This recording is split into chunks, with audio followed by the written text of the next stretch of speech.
What if everything you were told about Atlantis was only half the story? Not a natural disaster, not an accident, but a war so devastating it was erased from human memory.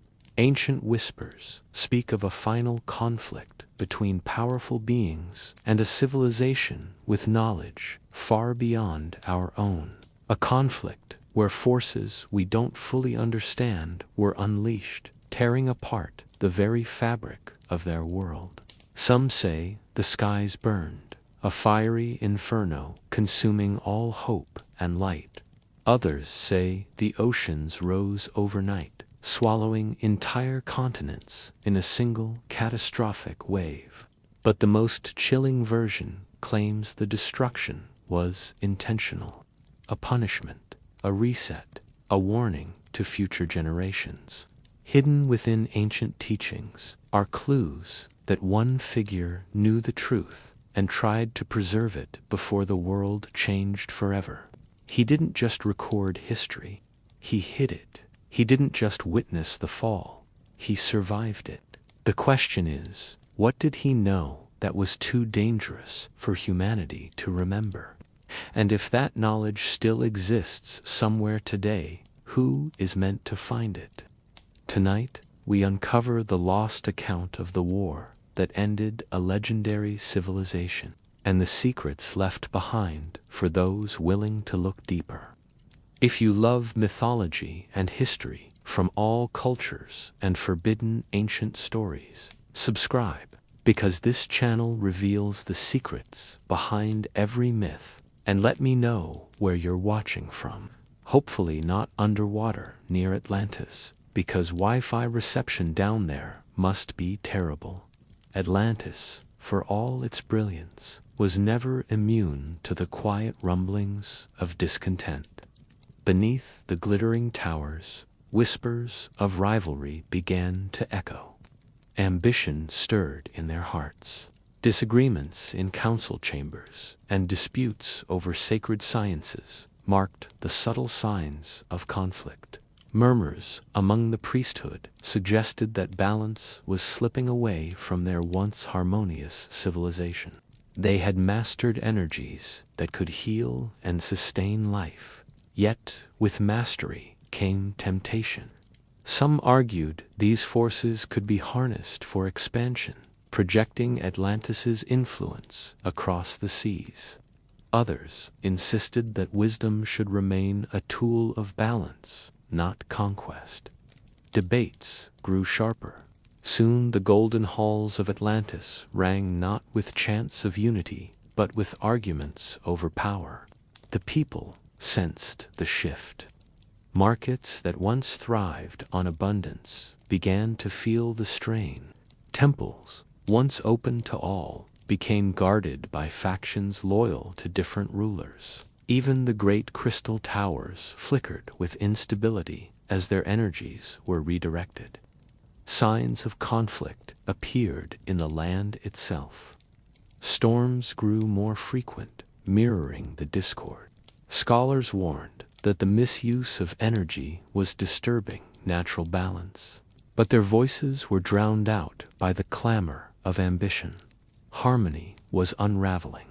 Rival rulers competed in displays of grandeur, commissioning singing fountains and towering statues.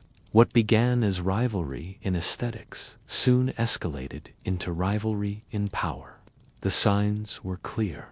Atlantis was drifting toward conflict. Pride overshadowed brilliance. Thoth saw it coming, the subtle cracks in unity, the quiet disputes that grew into storms. The continent was no longer a beacon of harmony, but a stage set for war.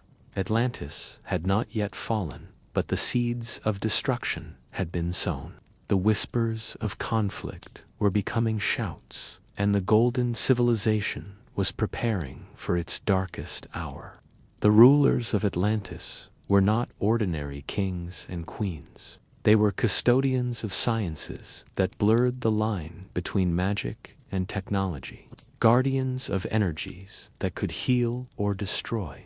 Yet even guardians are human, and ambition creeps into the brightest halls. As the golden cities thrived, the rulers began to clash over visions of the future. Some believed Atlantis should remain a beacon of balance, devoted to harmony and enlightenment. They argued that sacred sciences were gifts meant to sustain life, not to expand dominion. Others, however, saw opportunity. With crystals that could channel immense power and machines that manipulate vibration, why not extend Atlantis's influence across the seas?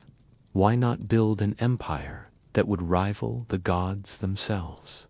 The council chambers became arenas of debate. Calm discussions turned into heated arguments. Rulers accused one another of hoarding knowledge, plotting expansion without consent, undermining the delicate balance that had kept Atlantis prosperous.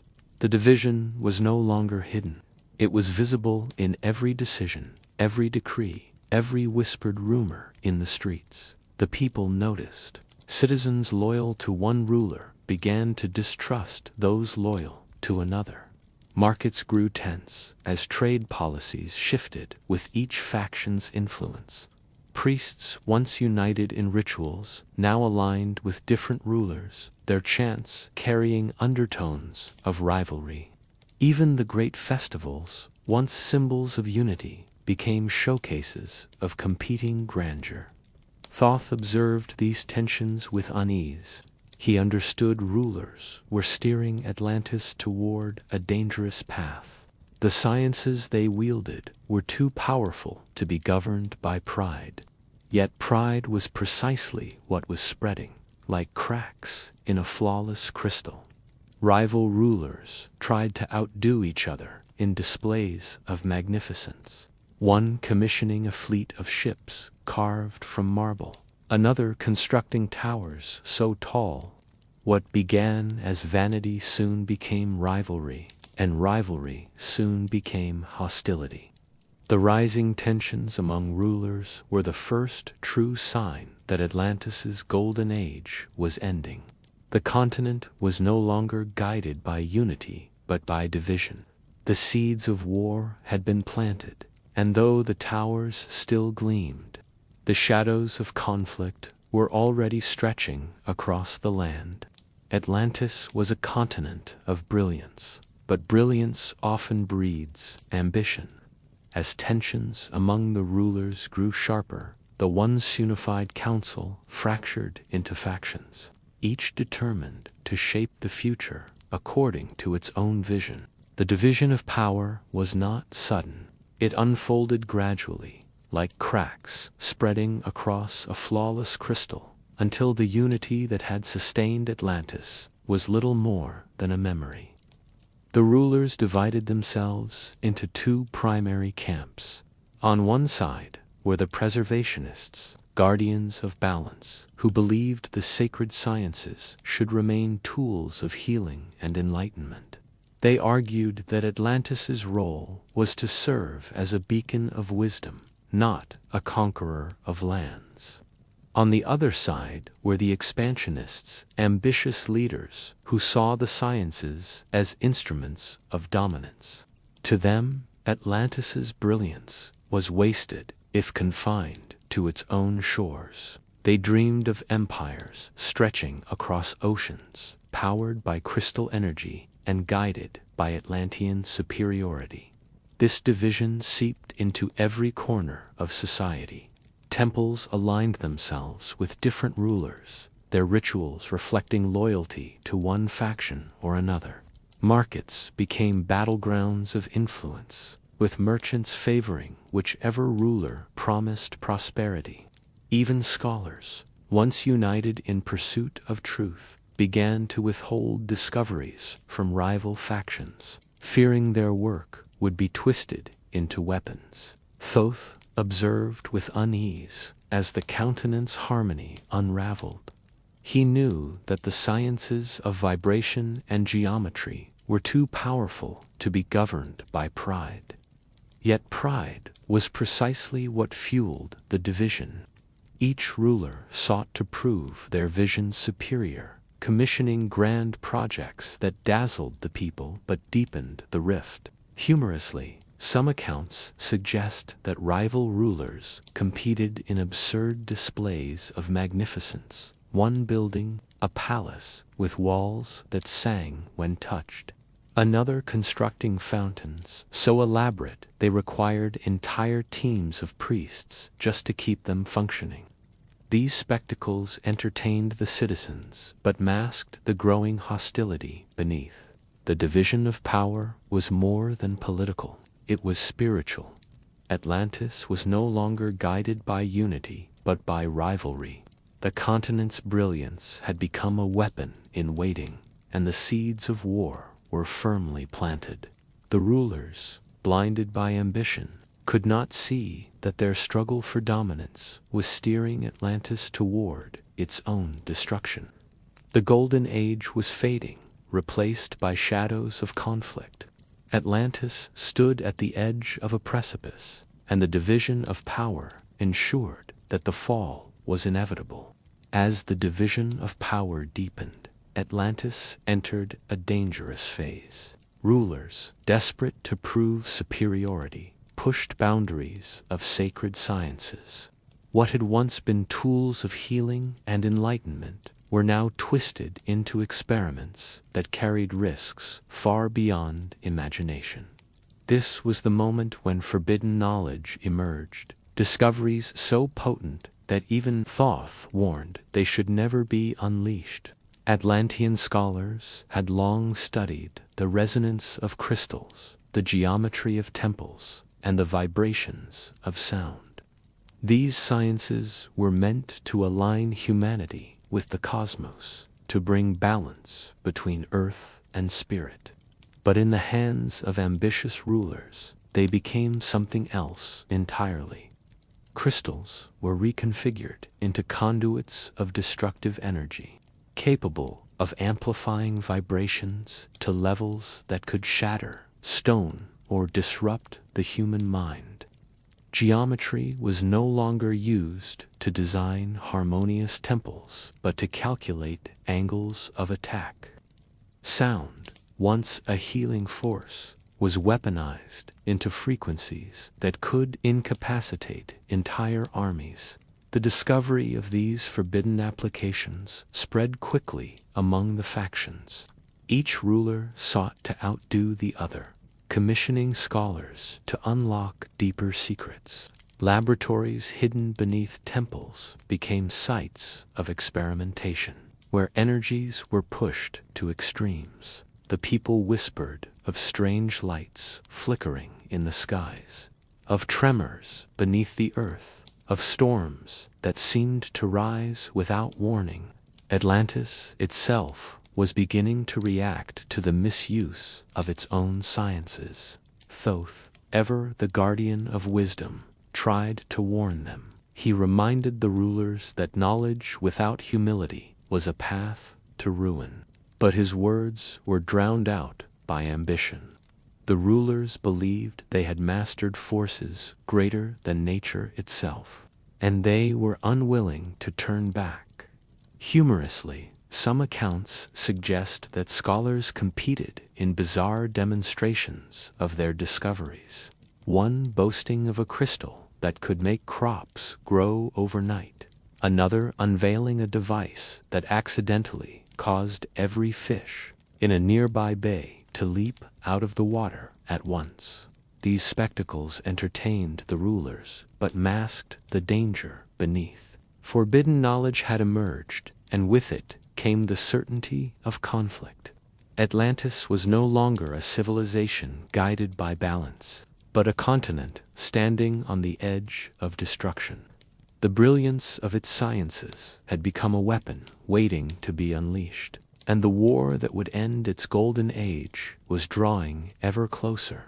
As Atlantis fractured into rival factions, the pursuit of dominance drove its rulers to transform sacred sciences into instruments of war.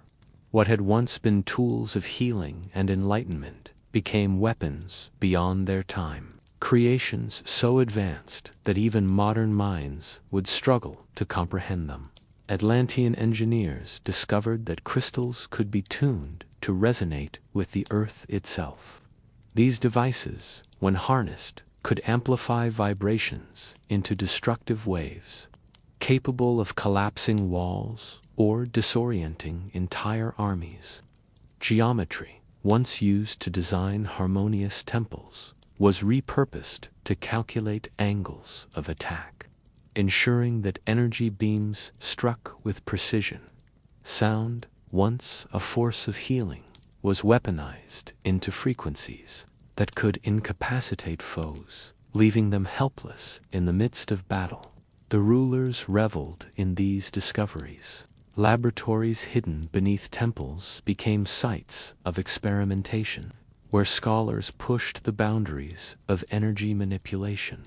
Some devices could project beams of light so intense they scorched stone, while others created shields that deflected attacks. The people whispered of strange phenomena, storms rising without warning, tremors shaking the ground, and skies flickering with unnatural colors. Atlantis itself seemed to groan under the strain of these experiments. Thoth, ever the guardian of wisdom, warned that these weapons were too dangerous to wield. He reminded the rulers that knowledge without humility was a path to ruin. Yet his voice was drowned out by ambition. Each faction sought to outdo the other, commissioning ever more powerful devices. The arms race had begun, and Atlantis was spiraling toward destruction. Humorously, some accounts suggest that rival generals argued over which weapon was most impressive, one boasting of a device that could silence an entire city, another proudly unveiling a machine that accidentally caused every bird in the region to fly in circles for days. These spectacles entertained the rulers but masked the peril beneath. Weapons beyond their time had emerged, and with them came the certainty of war. Atlantis was no longer a civilization guided by harmony, but a continent armed with forces it barely understood. The brilliance of its sciences had become a double-edged sword, and the stage was set for the conflict that would end its golden age. The simmering tensions in Atlantis eventually boiled over into open conflict. What began as whispers in council chambers and rivalries in temples erupted into the first strike, a moment that marked the end of peace and the beginning of war. The expansionist faction, eager to prove its dominance, unveiled a weapon unlike anything the world had seen, powered by massive crystals, tuned to resonate with the Earth. The device unleashed a wave of energy that rippled across the land. Buildings trembled, walls collapsed, and entire districts were thrown into chaos. It was not a clash of swords or spears, but of forces so advanced they seemed to bend reality. The strike was aimed at a rival city that had resisted the expansionists' ambitions. Its leaders had refused to redirect their sacred sciences toward conquest, insisting instead on balance and preservation. For this defiance, they became the first target. The attack was swift, devastating, and symbolic, a warning to all who opposed the expansionist vision. The people were stunned. Citizens who had once believed their rulers were guardians of harmony now watched as their leaders turned sacred knowledge into destruction. Temples shook, markets collapsed, and families fled in panic. The golden glow of Atlantis dimmed as smoke rose from its shining streets. Thoth, watching from the shadows, understood the gravity of the moment. The first strike was not merely an act of war. It was a declaration that Atlantis had crossed a threshold. The sacred sciences, once gifts of balance, had been corrupted into weapons. The continent had chosen ambition over wisdom, and there would be no turning back. Humorously, Some accounts suggest that the generals responsible for the strike argued afterward about whether the frequency used had been too loud or not loud enough, treating devastation like a poorly tuned instrument. Their arrogance was staggering, and their blindness to the consequences sealed Atlantis's fate. The first strike shattered the illusion of unity. It was the spark that ignited the war, the moment when Atlantis's brilliance became its curse. The continent was no longer a beacon of harmony, but a battlefield, and the echoes of that strike would reverberate until the night Atlantis fell. The first strike shattered the illusion of peace, and its echoes rippled across Atlantis. The golden cities, once symbols of harmony and abundance, descended into chaos almost overnight. Streets that glowed with crystalline light now flickered with instability. Markets became battlegrounds of scarcity. Temples that had been sanctuaries of wisdom turned into places of fear. Citizens fled in panic as the expansionist faction unleashed more demonstrations of power. Vibrations shook homes, energy beams scorched plazas, and the hum of machines filled the air with dread. The preservationist faction retaliated, deploying their own devices in defense. What had once been a continent of unity became a patchwork of war zones, each city caught between loyalty and survival. The chaos was not limited to battlefields. Everyday life unraveled. Merchants abandoned stalls, priests argued, and families sought refuge in the countryside. Even the land itself trembled under the strain of misused energies. Once celebrated festivals, filled with music and light, were replaced by curfews and patrols. Thoth described how the golden glow of Atlantis dimmed as smoke rose from its shining towers. The brilliance of the continent was overshadowed by destruction, and people questioned their rulers. The chaos spread faster than the armies themselves, infecting every aspect of life with fear and uncertainty. Humorously, some accounts suggest rival factions even tried to outdo each other in propaganda. These absurdities offered brief moments of laughter, but they could not mask the devastation. The golden cities of Atlantis, once the pride of the world, had become theaters of war. Their towers flickered, their streets crumbled, and their people lived in constant dread.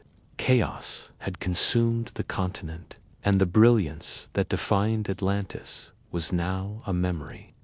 Fading beneath the shadow of conflict, the war was no longer a distant threat. It was everywhere, and the fall of Atlantis had truly begun. The war in Atlantis was not only fought with weapons and machines, it was fueled by betrayal. The preservationist faction, struggling to defend their cities, relied heavily on alliances and trust. Yet within their ranks lurked those who saw opportunity in treachery. The betrayal that changed everything was not a clash of armies, but a fracture of loyalty. A moment when trust dissolved and the fate of Atlantis was sealed. One of the preservationist leaders, desperate to protect his people, secretly negotiated with the expansionists. Promises of safety and power lured him into turning against his allies. At first, the betrayal was hidden, masked by false assurances and carefully chosen words. But when the expansionists struck with uncanny precision, it became clear that someone had revealed the preservationists' defenses. Temples fell, fortresses crumbled, and entire districts were left vulnerable.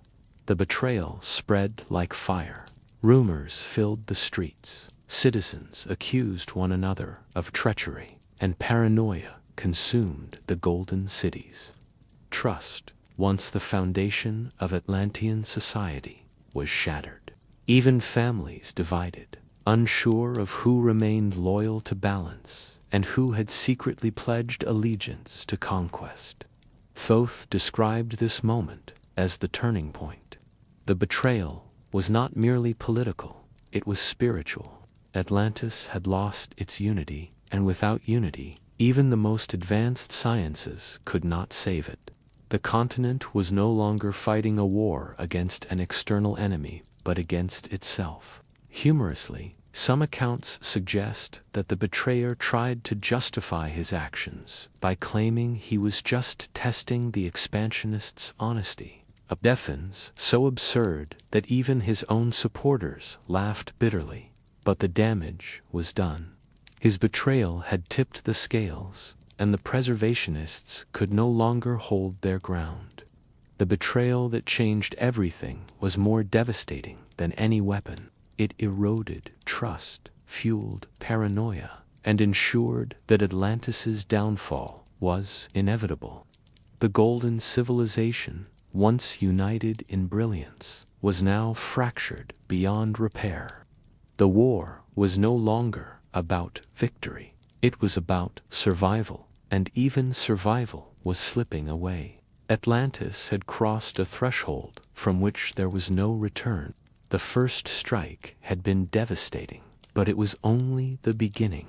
Once the barrier of peace was broken, war spread across Atlantis. Like fire through dry grass, what started as aggression quickly escalated. Continent-wide conflict engulfed every golden city in its path. The expansionist faction, emboldened by success, launched coordinated attacks. Crystal-powered machines unleashed waves of energy. These waves toppled temples and shattered fortresses. Preservationist cities retaliated, creating a cycle of destruction. The war was no longer confined to isolated battles. It had become a storm sweeping across the land. Citizens who once lived in harmony now found themselves caught between factions. Families fled their homes. Seeking refuge in distant regions, they discovered no corner of Atlantis was safe. Markets collapsed, trade routes severed. The thriving economy crumbled under war's weight. The golden glow of Atlantis dimmed as smoke rose from its towers.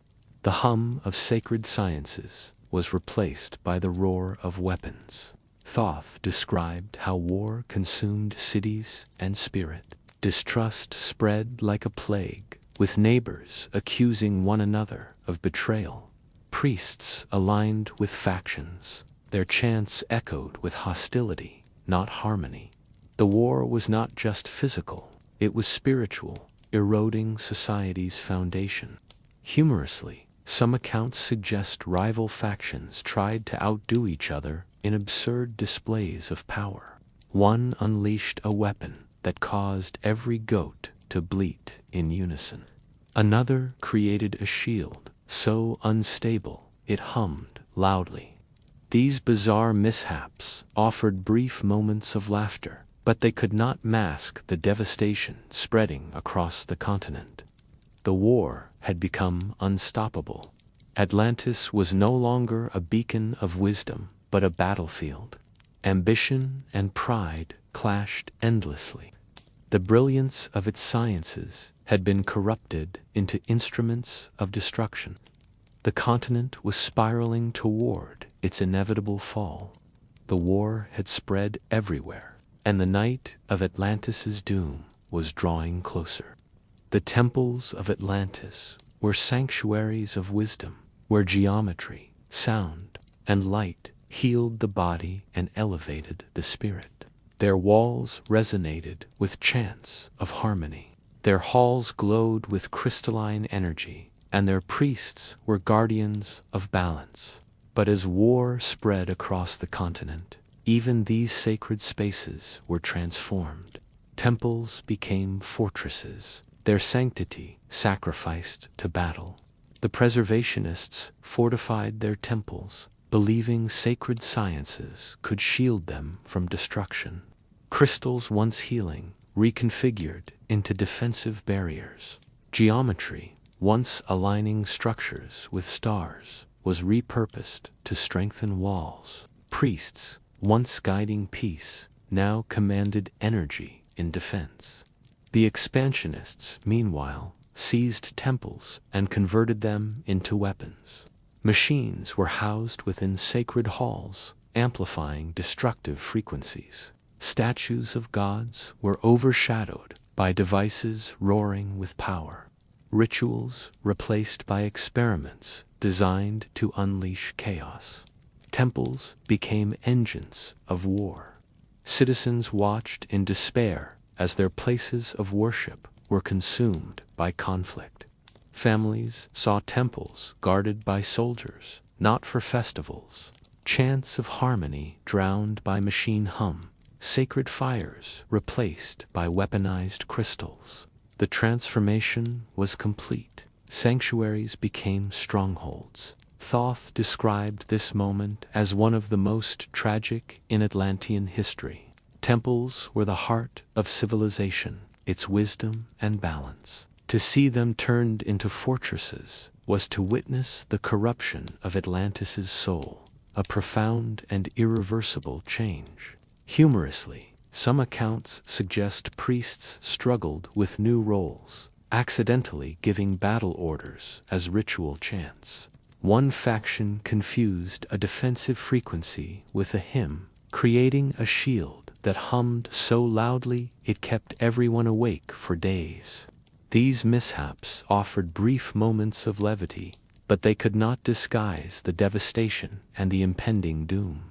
The temples of Atlantis, once the most sacred spaces, had become fortresses of war.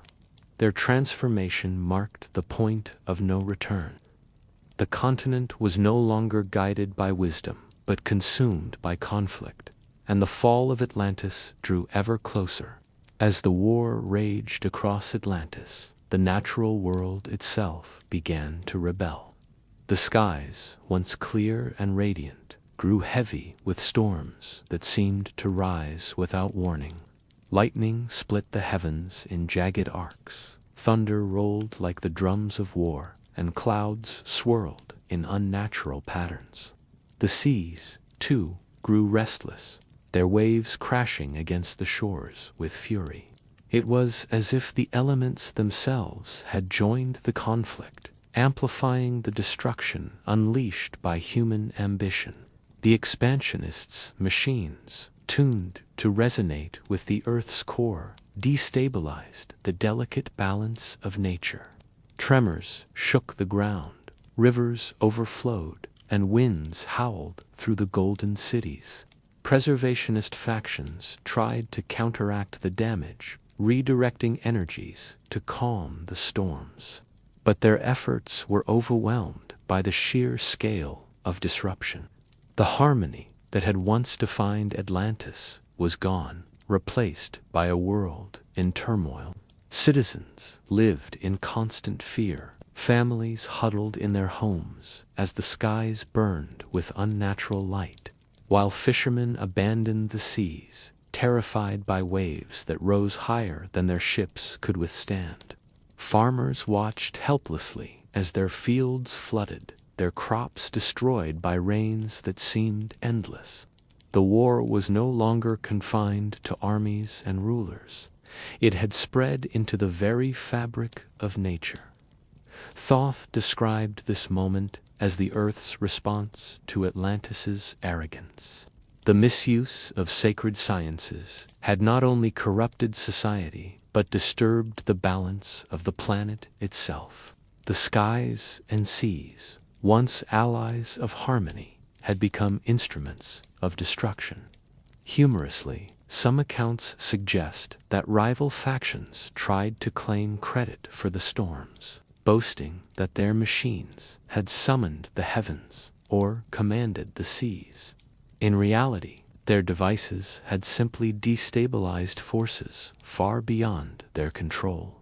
Their pride turned catastrophe into spectacle, even as their cities crumbled beneath the weight of nature's fury.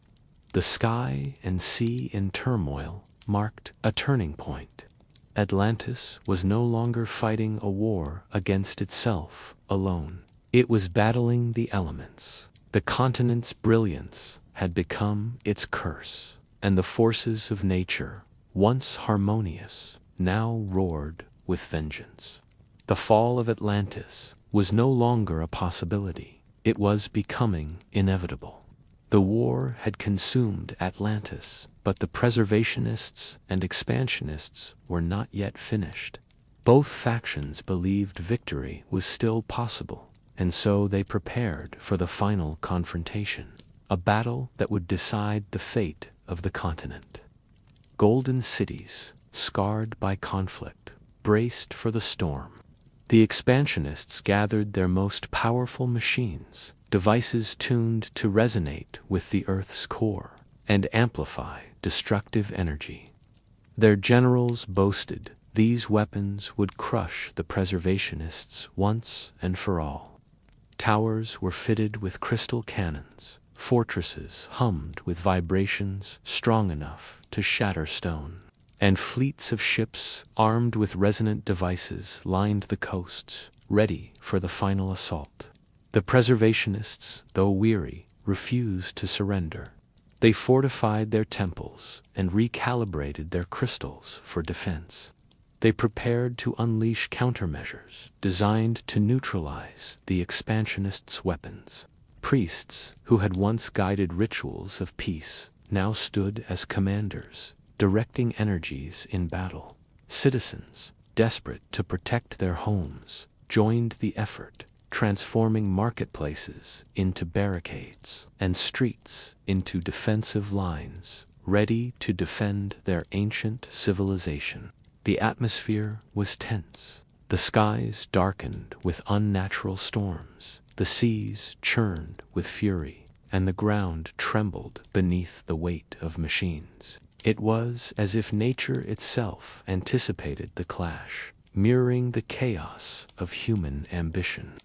The final battle was not merely a confrontation of armies.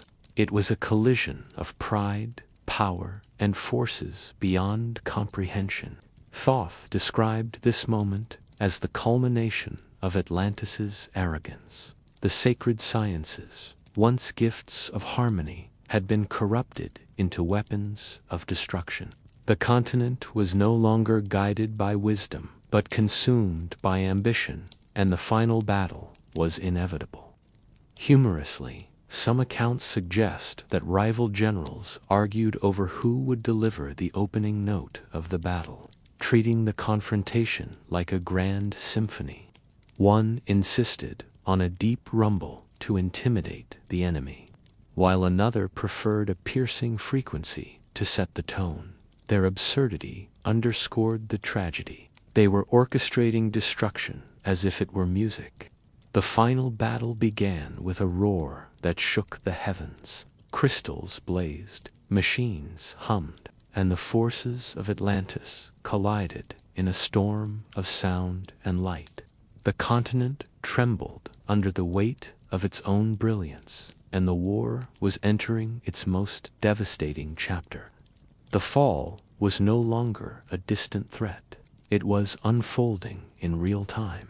The final battle had unleashed forces far beyond the control of mortals. Expansionists and preservationists clashed with their crystal-powered machines. The very fabric of Atlantis began to unravel. The skies burned with unnatural light. Storms raged without end. The seas rose higher than any sailor had ever known. It was the night Atlantis fell, night etched into myth, remembered only in whispers and fragments. The expansionists pushed their weapons to extremes, believing victory was within reach. Their machines roared with power, sending waves of energy across the land.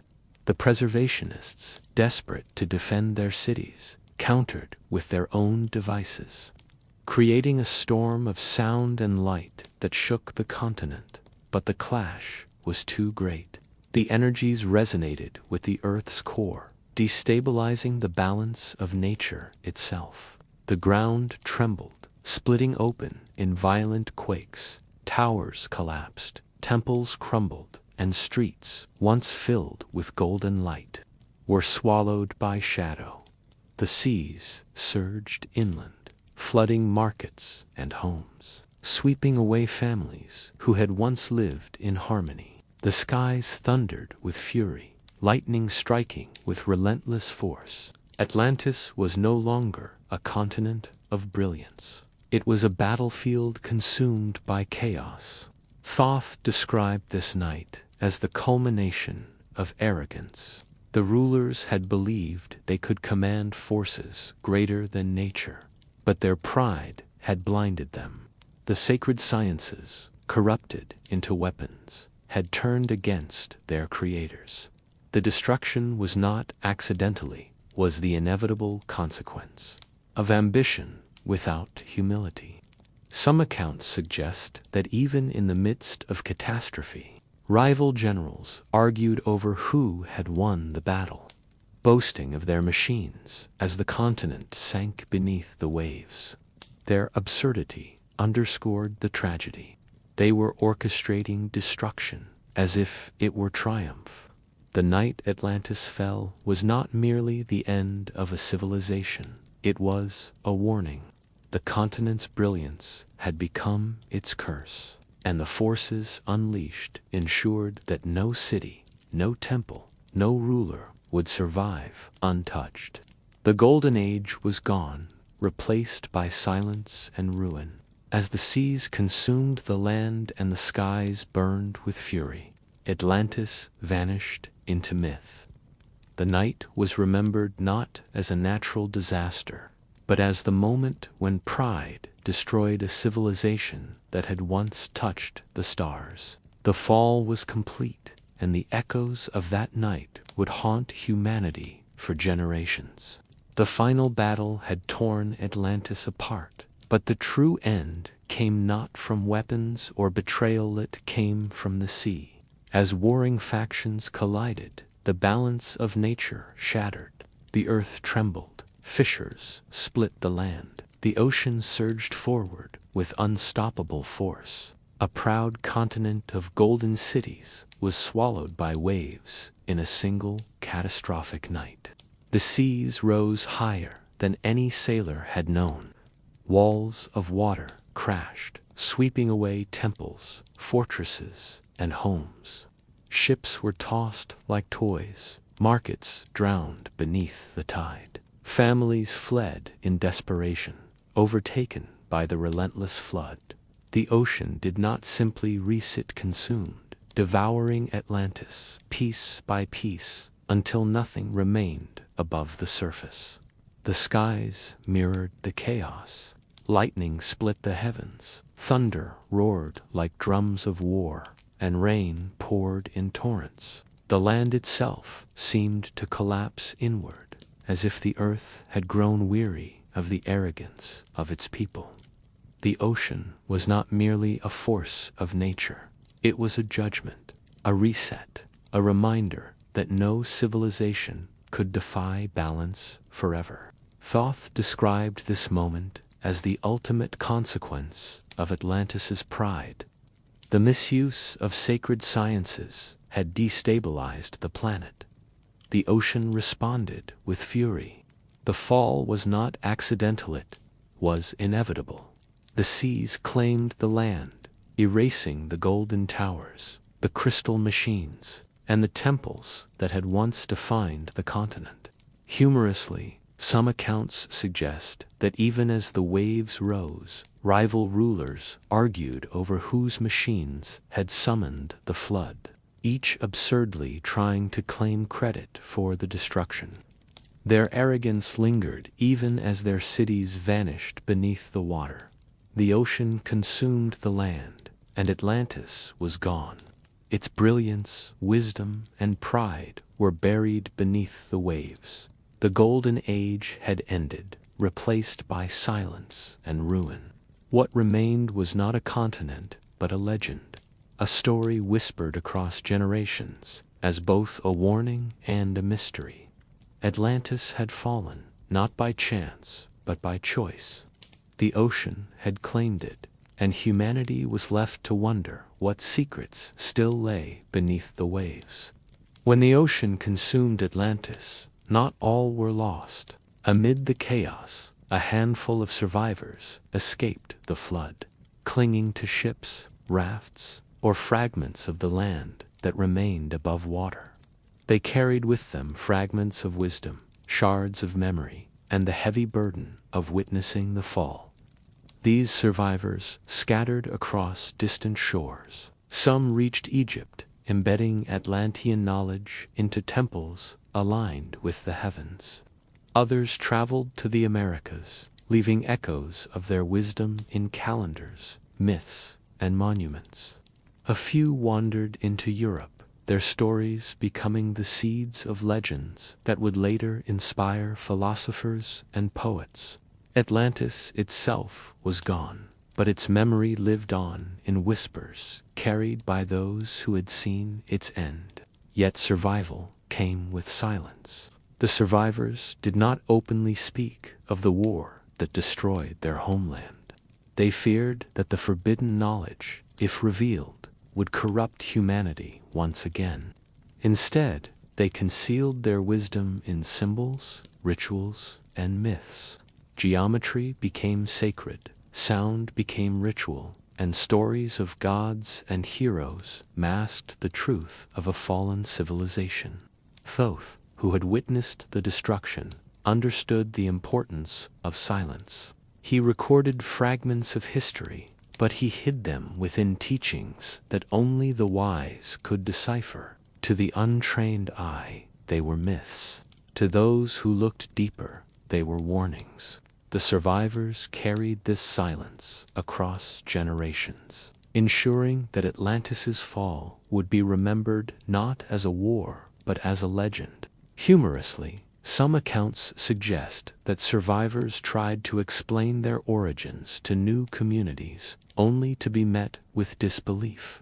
Imagine arriving in a village and declaring, "We come from a land of crystal towers and singing temples," only to be mistaken for storytellers after too much wine. Their tales became entertainment, their warnings dismissed, and their silence grew heavier. Survivors and silence defined the aftermath of Atlantis. The continent was gone, but its echoes remained, hidden in myths and mysteries. The survivors carried wisdom across the world, but they cloaked it in secrecy, ensuring that humanity would remember Atlantis not as a battlefield, but as a legend, a story whispered through time, waiting for those willing to look deeper. When the ocean swallowed Atlantis, it did not simply erase a continent. It buried secrets that were never meant to be found.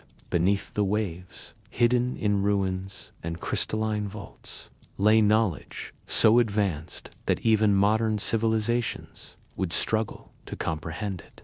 These were not ordinary relics, but fragments of wisdom deliberately concealed, locked away to prevent humanity from repeating the same mistakes. The survivors carried fragments of this knowledge to distant lands, but much was lost beneath the sea. Temples collapsed into the depths, their chambers filled with scrolls, crystals, and devices that recorded the sciences of vibration, geometry, and sound. Machines capable of harnessing energies beyond imagination sank into silence, their brilliance extinguished by the ocean's embrace. The secrets of Atlantis were not destroyed, they were buried, waiting for those bold enough to seek them. Thoth explained that this concealment was intentional. The rulers had unleashed forces too dangerous to be remembered, and so the ocean became both punishment and protection. By burying Atlantis, nature ensured that its forbidden knowledge would not corrupt humanity again. Yet fragments of these secrets survived in myths, symbols, and rituals scattered across cultures.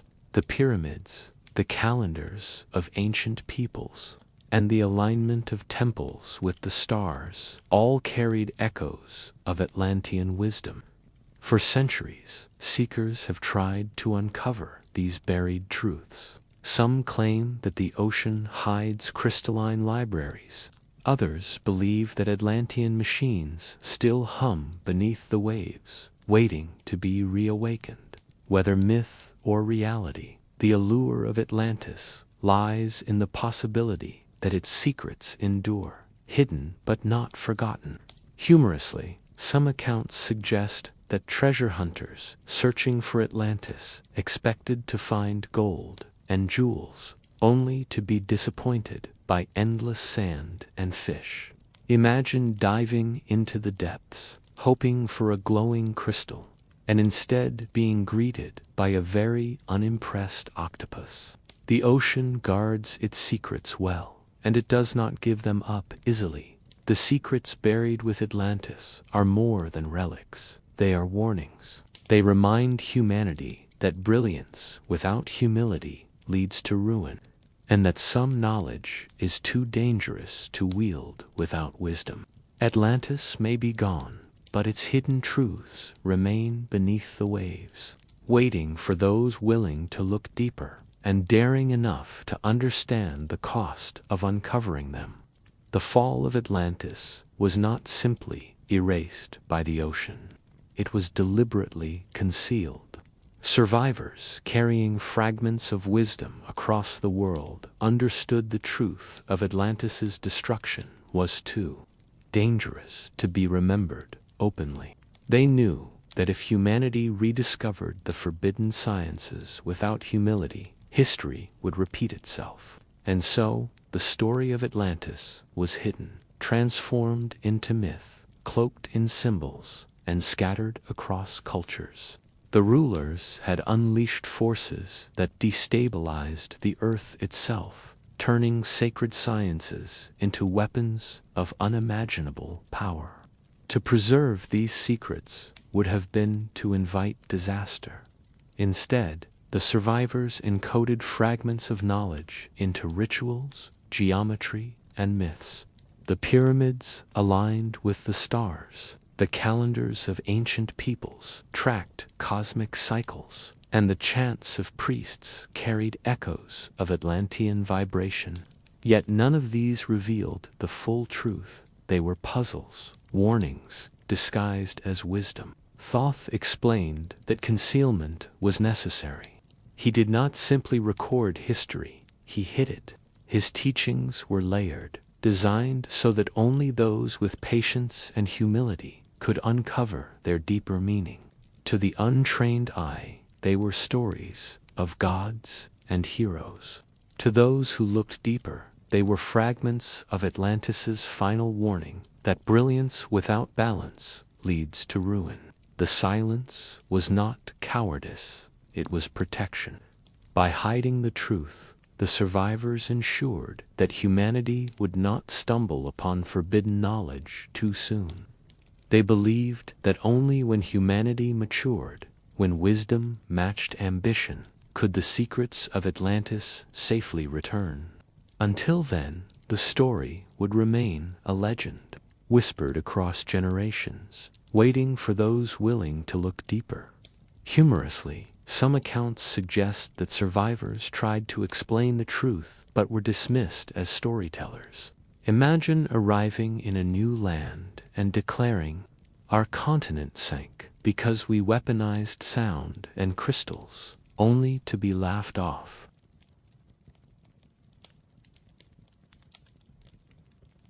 The history of Atlantis was hidden not to erase it, but to protect humanity from itself. The war was real, the fall was intentional, and the secrets remain buried. The legend endures as both mystery and warning, reminding us that some truths are too dangerous to be revealed until the world is ready to understand them. The fall of Atlantis was not meant to be forgotten. It was meant to be remembered as a warning. The survivors, guided by Thoth and others who understood the gravity of what had happened, carried fragments of wisdom across the world. Yet they did not tell the full story. Instead, they cloaked it in myth, embedding lessons within symbols, rituals, and architecture, so that future generations would learn without repeating the same mistakes. The warning was simple but profound. Knowledge without humility leads to ruin. Atlantis had mastered sciences that could heal, illuminate, and sustain life, but pride turned them into weapons. The continent's brilliance became its curse, and its fall was the inevitable result of ambition unchecked by wisdom. The survivors wanted humanity to remember this truth, even if the details of the war were hidden. Across cultures, echoes of the warning appeared. The pyramids aligned with the stars, reminding humanity of cosmic balance. Myths of floods and fallen civilizations carried the memory of Atlantis's destruction. Rituals of sound and geometry preserved fragments of sacred sciences, teaching that harmony must guide power. These were not coincidences, they were deliberate seeds planted by those who had seen Atlantis fall. Thoth explained that the warning was not only for his time, but for all time. He believed that humanity would one day rediscover the forbidden sciences, and when that day came, the choice would return, to use knowledge for balance or for destruction. The story of Atlantis was preserved as a legend, so that future generations would recognize the danger before it was too late. Humorously, some accounts suggest that survivors tried to deliver the warning directly, only to be dismissed as storytellers. Imagine telling villagers, "Don't weaponize sound or the earth will swallow your city," and being laughed off. Their warnings became myths, but the lesson endured. The warning for future generations is clear. Civilizations rise and fall, not because they lack knowledge, but because they misuse it. Atlantis fell because pride outweighed wisdom, and its story remains a reminder that brilliance must always be tempered by humility. The legend is not just history, it is a mirror reflecting the choices humanity continues to face. The legend of Atlantis is more than a story of the past. It is a mirror held up to the present. The warning carried by survivors and hidden in myths was clear. Civilizations rise not only through knowledge, but through wisdom. When ambition outweighs humility, when power is pursued without balance, collapse becomes inevitable. Could it happen again? The answer lies not in the ocean, but in humanity itself. Modern societies wield technologies as powerful as the sacred sciences of Atlantis, machines that reshape the earth, energies that rival the stars, and networks that connect billions of minds. These tools can heal, enlighten, and sustain life, but they can also divide, destroy, and destabilize. The choice remains the same as it was in Atlantis: balance or ruin. Thoth's teachings remind us that history repeats when lessons are ignored. The fall of Atlantis was not a punishment, but a consequence, a natural response to arrogance. If humanity forgets the warning, if pride blinds wisdom, then the fate of Atlantis could echo again. Yet if humility guides ambition, if balance tempers brilliance, then the story of Atlantis becomes not a prophecy of doom, but a reminder of resilience. Humorously, some accounts imagine Atlantis's survivors watching modern cities and muttering, "Ah, they've got glowing towers again. Let's hope they don't weaponize the Wi-Fi." The parallel is striking. The brilliance of today mirrors the brilliance of Atlantis, and the same choice lies before us. Atlantis fell, but its story endures as a warning for future generations. Could it happen again? Only if humanity forgets that wisdom must guide knowledge. The legend is not just about the past, it is about the choices we make now. And so, the tale of Atlantis closes for tonight. The golden towers have sunk, the survivors have whispered their warnings, and the ocean keeps its secrets. May the story rest in silence until dawn, reminding us that balance is the key to survival. Good night.